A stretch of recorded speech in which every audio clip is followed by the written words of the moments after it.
Okay, so the last ICMP message that I talk about usually is this. So far, we have never talked about this particular scenario. What is this scenario? If you look at the host H3, right? It's connected to the network N1, to which two routers are connected, R1 and R2. Now the question becomes, which router is your default gateway? Default gateway is the gateway associated with the default route, right? It's something like, you have multiple gates in our university, right? Yes, So is your default gate the main gate, the small gate, or the Gopanpalli gate? That's the question. You can choose any of them, right? You are going to get out of the university, whichever one you choose. So which would you choose? You can, in our university case, probably it may depend on which is the nearest gate for you.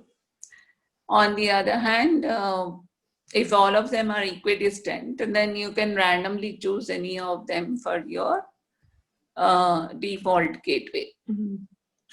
So in this example, please note that this is the routing table of H3 and the default gateway is N1.R1, right? Okay. Now what am I doing? I'm pinging H2 from H3. Okay. What happens?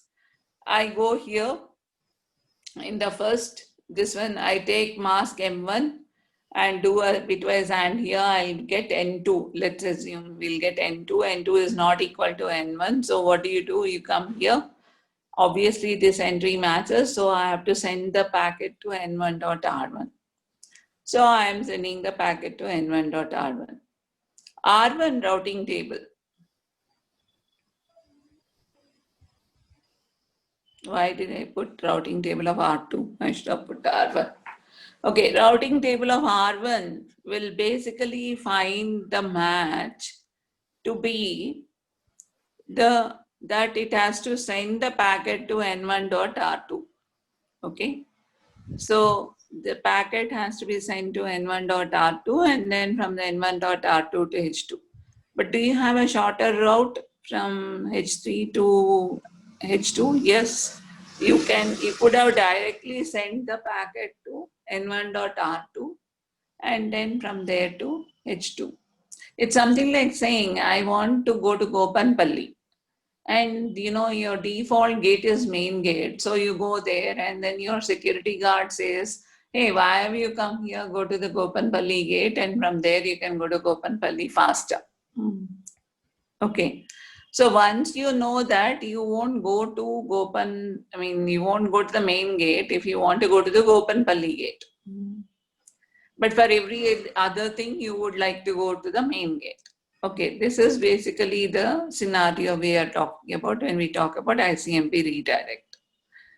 Now, how does R1 know that H3 can go from, go to R2 directly? The reason it knows is, it basically looks at the source IP address. See, please note that so far when we talked about the forwarding algorithm, we talked only about the destination IP address, which is extracted and do a bitwise AND with the mask of the routing table and compare the resultant value with the network ID in the same entry. If they match, then we use. We are talking about that.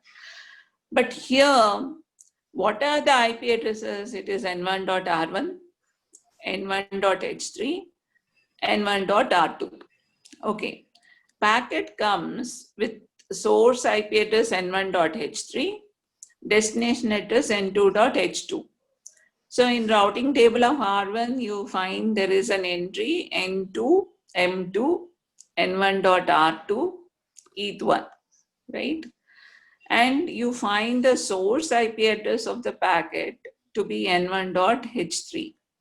So you find that the gateway IP address has the same network ID as the source IP address. By knowing that, it is able to determine that H3 can directly send the packet to the gateway in that entry. So ICMP redirect is sent by R1 to H3.